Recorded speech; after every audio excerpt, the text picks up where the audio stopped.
불안하지 않으신가요? 사람들과 함께 있어도 외롭고 혼자 있으면 더 공허한 그 기분 아시나요? 누군가를 믿었다가 배신당한 경험이 있으신가요? 그 후로 사람을 대하는 게 두려워지지 않았나요? 겉으로는 웃으면서도 속으로는 나를 깎아내리는 사람들.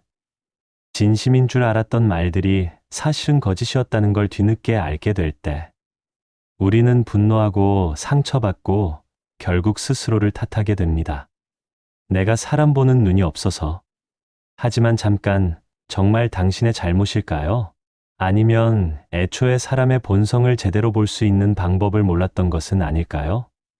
공자님은 말했습니다. 사람의 얼굴은 꽃처럼 아름다워도 그 속마음은 험하고 깊다고요. 겉모습만 보고 판단하는 것이 얼마나 위험한지 2500년 전에 이미 경고했습니다. 그렇다면 우리는 어떻게 해야 할까요? 어떻게 하면 진짜 신뢰할 수 있는 사람을 만날 수 있을까요? 오늘 이 영상에는 당신이 찾던 답이 있습니다. 사람을 꿰뚫어 보는 9가지 지혜, 그리고 더 이상 상처받지 않는 인간관계의 원칙을 지금부터 함께 살펴보겠습니다. 우리는 흔히 3가지 착각 속에서 살아갑니다. 첫 번째 착각, 겉모습을 보면 사람을 알 수 있다는 믿음입니다. 정장을 단정하게 입은 사람은 신뢰할 만하다고 생각합니다. 웃는 얼굴로 다가오는 사람은 친절하다고 판단합니다. 하지만 공자는 이렇게 경고했습니다. 진실한 듯 보이면서도 마음은 교활한 사람이 있고, 아름다운 듯 보이면서도 속은 못된 사람이 있다고요. 이것은 우리의 뇌가 가진 후광 효과에서 비롯된 착각입니다.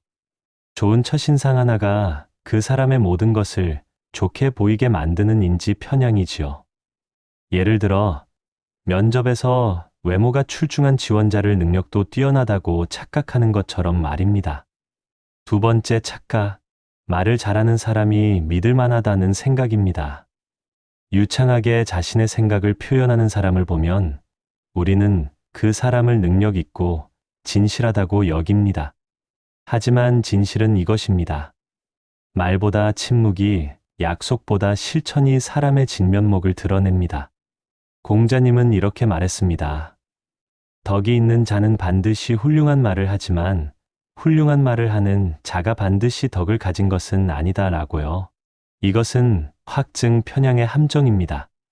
우리가 듣고 싶은 말을 해주는 사람을 우리는 본능적으로 신뢰하려 하죠. 정치인들이 달콤한 공약을 남발하는 이유도 바로 여기에 있습니다. 세 번째 착각, 평범한 일상에서도 사람의 본성이 드러난다는 믿음입니다. 하지만 그렇지 않습니다. 사람의 진짜 모습은 위기의 순간, 선택의 기로, 이해관계가 충돌하는 그 순간에 비로소 드러납니다. 공자가 제시한 9가지 상황이 바로 그것입니다. 먼 곳에 심부름을 보내면 충성이 드러나고, 급한 약속을 하면 시용이 드러나고, 재물을 맡기면 탐욕이 드러나고, 위급한 일을 알리면 절개가 드러납니다. 평온할 때는 누구나 군자입니다. 하지만 폭풍이 몰아칠 때 진짜 뿌리가 드러나는 법이지요. 그런데 진실은 무엇일까요? 우리가 사람을 잘못 봤던 것이 아닙니다. 애초에 사람을 보는 방법 자체를 몰랐던 것입니다. 공자님은 2500년 전 이미 인간 본성의 이중성을 꿰뚫어 보고 있었습니다. 사람의 마음은 산천보다 험하고 하늘보다 알기 어렵다. 이 말의 진정한 의미는 무엇일까요? 사람을 포기하라는 것이 아닙니다. 오히려 더 깊이, 더 정확하게 보라는 것입니다. 공자가 제시한 9가지 방법은 단순한 처세술이 아닙니다. 이것은 행동으로 판단하라는 철학입니다. 먼 곳에 심부름을 시켜 충성을 보고, 가까이 두고 써서 공경을 보고, 번거로운 일을 시켜 재능을 보고, 뜻밖의 질문을 던져 지혜를 보고, 급한 약속을 하여 시용을 보고, 재물을 맡겨 탐욕을 보고, 위급한 일을 알려 절개를 보고, 술에 취하게 하여 절도를 보고, 남녀를 섞어 두어 이성에 대한 자세를 본다. 이 9가지는 모두 상황입니다. 평범한 일상이 아닌 선택을 강요하는 순간들이지요. 사람은 선택하는 순간 자신의 가치관을 드러냅니다. 그 선택 속에 그 사람의 전부가 담겨 있습니다. 여기서 스토아 철학자 에픽테토스의 통찰과 연결됩니다. 에픽테토스는 이렇게 말했습니다. 사람은 자신이 통제할 수 있는 것과 없는 것을 구분해야 한다. 타인의 마음, 타인의 선택, 타인의 본성은 당신이 통제할 수 없는 영역입니다. 하지만 당신이 통제할 수 있는 것이 있습니다. 바로 관찰하는 방법과 판단하는 기준입니다. 공자님의 9가지 방법은 바로 이것을 위한 도구입니다. 우리가 통제할 수 없는 타인의 본성을 우리가 통제할 수 있는 관찰의 눈으로 파악하는 지혜이지요. 현대를 사는 우리에게 이것은 무엇을 뜻할까요? 직장에서 함께 일할 동료를 선택할 때, 사업 파트너를 결정할 때, 깊은 우정을 나눌 친구를 고를 때, 평온한 순간이 아닌 위기의 순간을 함께 경험해 보라는 것입니다.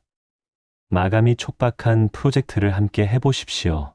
갑작스러운 문제가 터졌을 때 그 사람의 반응을 지켜보십시오. 이익이 걸린 선택의 순간, 그 사람이 무엇을 우선시하는지 보십시오. 그 순간 드러나는 것이 바로 진짜 모습입니다. 공자님은 또한 말했습니다. 그 사람이 행하는 바를 보고 그렇게 하는 이유를 살피고 그 사람이 편안해하는 것을 들여다보라. 행동, 동기, 가치관, 이 3가지가 일치하는 사람이 바로 신뢰할 수 있는 사람입니다. 그리고 무엇보다 중요한 것, 덕이 있는 사람은 결코 외롭지 않다는 공자의 말입니다. 덕이란 무엇일까요? 돈도 아니고 지위도 아니고 외모도 아닙니다. 일관된 원칙을 가지고 사는 것, 자신의 말과 행동이 일치하는 것, 작은 약속도 지키는 것, 남의 약점을 드러내지 않는 것, 이것이 바로 덕입니다.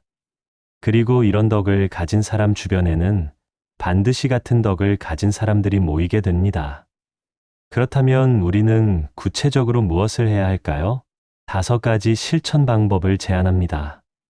첫째, 관찰의 전환을 하십시오.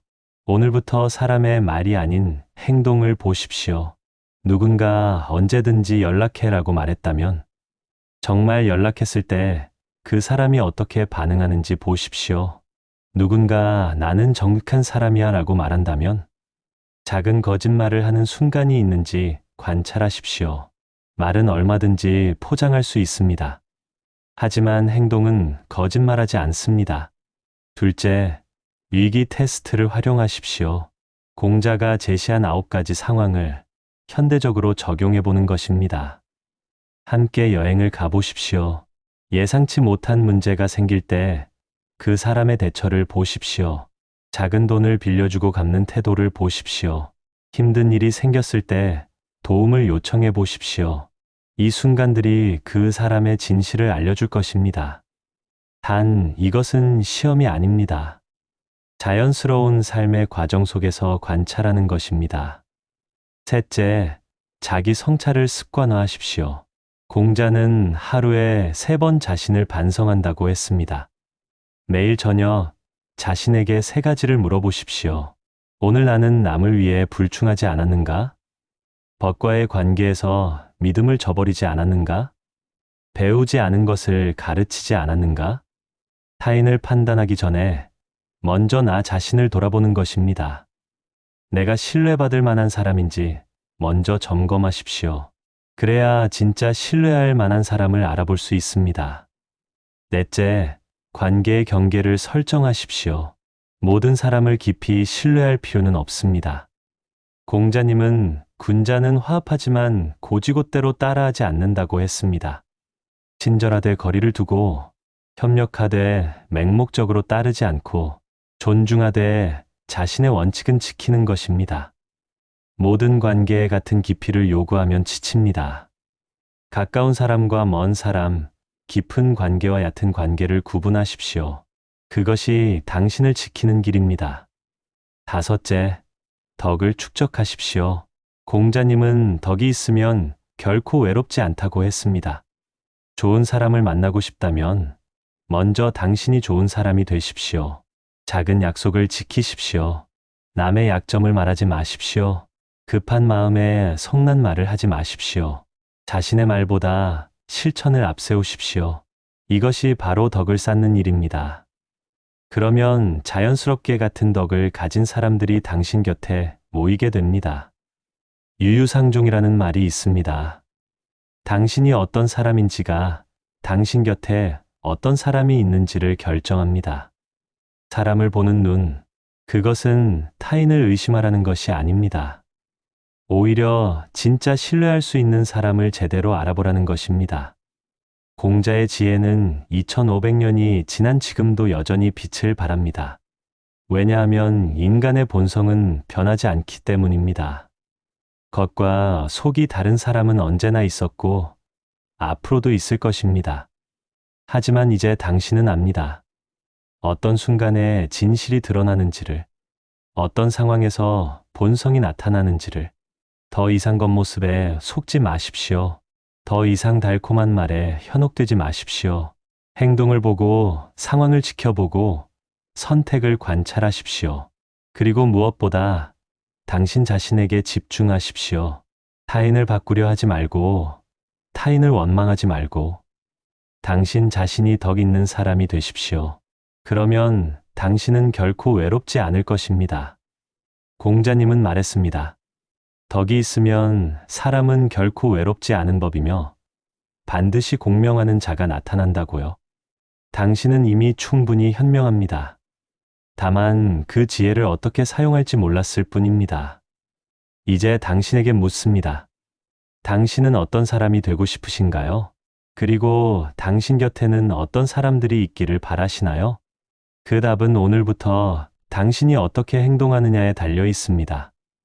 이 영상이 도움이 되셨다면 구독과 좋아요로 함께 해주세요. 당신의 성장을 응원합니다.